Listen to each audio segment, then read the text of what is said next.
అదేవిధంగా ఇక్కడ మనము దరఖాస్తు చేసుకున్నటువంటి అభ్యర్థులు ఎవరైతే ఉంటారో ఈ అభ్యర్థులు చేయాల్సినటువంటి విషయం ఏంటంటే, ఒకటి రెజ్యూమ్లో మీ యొక్క పేరు, చిరునామా, మొబైల్ నెంబర్, ఈమెయిల్ ఐడి, అదేవిధంగా మీ యొక్క విద్యార్హతలు ఏవైతే ఉంటాయో వాటన్నిటిని కూడా మీ రెజ్యూమ్తో పాటు అటాచ్ చేయాల్సి ఉంటుంది. అదేవిధంగా వీటికి సంబంధించినటువంటి డీటెయిల్స్తో పాటుగా దీనికి సంబంధించిన దరఖాస్తు ఫారం ఏదైతే ఉందో ఇది మనకు ఉస్మానియా యూనివర్సిటీలోని ఆర్ట్స్ కాలేజ్లో ప్రిన్సిపల్ కార్యాలయం ఏదైతే ఉందో ఆ ప్రిన్సిపల్ కార్యాలయంలో సబ్మిట్ చేయాల్సి ఉంటుంది. ఇది కేవలం పార్ట్ టైం ఫ్యాకల్టీకి సంబంధించినటువంటి రిక్రూట్మెంట్ మాత్రమే. దీని ద్వారా అభ్యర్థులు ఎవరైతే సెలెక్ట్ అవుతున్నటువంటి అభ్యర్థులు ఎవరైతే ఉంటారో వీరికి ఎలాంటి ఇతర ప్రయోజనాలు అనేది బెనిఫిట్స్ అనేది వారికి లభించవు అని చెప్పి ఇక్కడ ప్రెస్ నోట్లో మనకు చాలా క్లియర్గా మెన్షన్ చేయడం జరిగింది. సో ఇది మనకు ఉస్మానియా యూనివర్సిటీలో విడుదలైనటువంటి మొదటి 4 సబ్జెక్టులకు సంబంధించిన ఒక నోటిఫికేషన్. మరో 4 సబ్జెక్టులకు సంబంధించిన నోటిఫికేషన్ ఏదైతే ఉందో దాంట్లో మరో 4 సబ్జెక్టులు ఉన్నాయి. అవి వాటికి సంబంధించిన దరఖాస్తు ప్రక్రియ అక్టోబర్ 24వ తేదీన మనకు ముగుస్తూ ఉంది.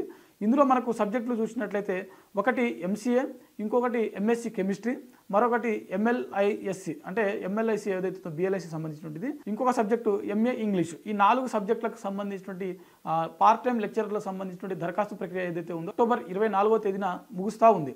అయితే ఇక్కడ దీనికి సంబంధించినటువంటి అర్హత ప్రమాణాలు ఏవైతే ఉంటాయో అంటే ఎడ్యుకేషన్ క్వాలిఫికేషన్ చూసినట్లయితే అభ్యర్థులు సంబంధిత సబ్జెక్టులలో కంపల్సరీగా 55% మార్కులతోటి మాస్టర్ డిగ్రీని పొంది ఉండాల్సి ఉంటుంది. అదేవిధంగా ఎంసీఏ సంబంధించిన సబ్జెక్టులో అంటే ఎంసీఏ సంబంధించినటువంటి సబ్జెక్ట్ ఏదైతే ఉందో అంటే ఎంసీఏకి సంబంధించిన ఖాళీలు ఉన్నాయి కదా కంప్యూటర్ సంబంధించినటువంటిది, దీంట్లో వచ్చేసరికి దీనికి దరఖాస్తు చేసుకున్నటువంటి అభ్యర్థులు ఎవరైతే ఉంటారో కంపల్సరీగా మాస్టర్ డిగ్రీలో 60% మార్క్స్ తోటి పట్టా అనేది పొంది ఉండాల్సి ఉంటుంది. అదేవిధంగా నెట్ లేకపోతే సెట్ ఈ రెండింటిలో ఏదో ఒకటి క్వాలిఫై ఉండాల్సి ఉంటుంది. అదేవిధంగా పిహెచ్డీ చేసినటువంటి అభ్యర్థులు కూడా ఈ పోస్టులకు దరఖాస్తు చేసుకోవడానికి ఎలిజిబుల్. దీనికి సంబంధించిన సెలక్షన్ ప్రాసెస్ చూసినట్లయితే ముందుగా మనకు ఎగ్జామ్ అనేది కండక్ట్ చేయడం జరుగుతుంది. ఆ తర్వాత ఎగ్జామ్లో క్వాలిఫై అయినటువంటి అభ్యర్థులకు ఇంటర్వ్యూ ద్వారా మనకు సెలక్షన్ ప్రాసెస్ అనేది తుది మెరిట్ ఏదైతే ఉందో అది తయారు చేయడం జరుగుతుంది. ఈ విధంగా దీనికి సంబంధించినటువంటి సెలక్షన్ ప్రాసెస్ ఉంటుంది. దీంట్లో మనకు మరీ ముఖ్యంగా ఏంటంటే మనం ఇందాక చెప్పుకున్న సబ్జెక్టులు కావచ్చు, ఈ సబ్జెక్టులు కావచ్చు, మనకు రాత పరీక్షలు ఏదైతే ఉందో దాంట్లో 70 మార్క్స్ అనేది మనకు రాత పరీక్ష ఆధారంలో ఉంటుంది. మరో 30 మార్కులు అనేది ఇంటర్వ్యూ ఆధారంగా కేటాయించడం జరుగుతుంది. రెండిట్లో వచ్చినటువంటి మార్క్స్ ఏదైతే ఉందో అంటే ఈ రెండిట్లో వచ్చినటువంటి మార్కుల ఆధారంగా ఈ తుది జాబితా అనేది తయారు చేయడం జరుగుతుంది. ఇది దీనికి సంబంధించినటువంటి సెలక్షన్ ప్రాసెస్ అనమాట.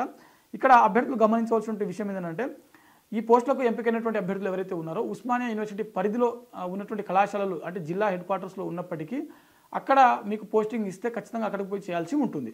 ఇది ఇక్కడ మనకు ప్రెస్ నోట్లో క్లియర్గా మెన్షన్ చేయడం జరిగింది. దీనికి సంబంధించినటువంటి దరఖాస్తు ఫారం ఎక్కడ సబ్మిట్ చేయాల్సి ఉంటుంది అని అంటే డైరెక్టర్ డిస్ట్రిక్ట్ పీజీ కాలేజెస్ కార్యాలయం ఉస్మానియా యూనివర్సిటీ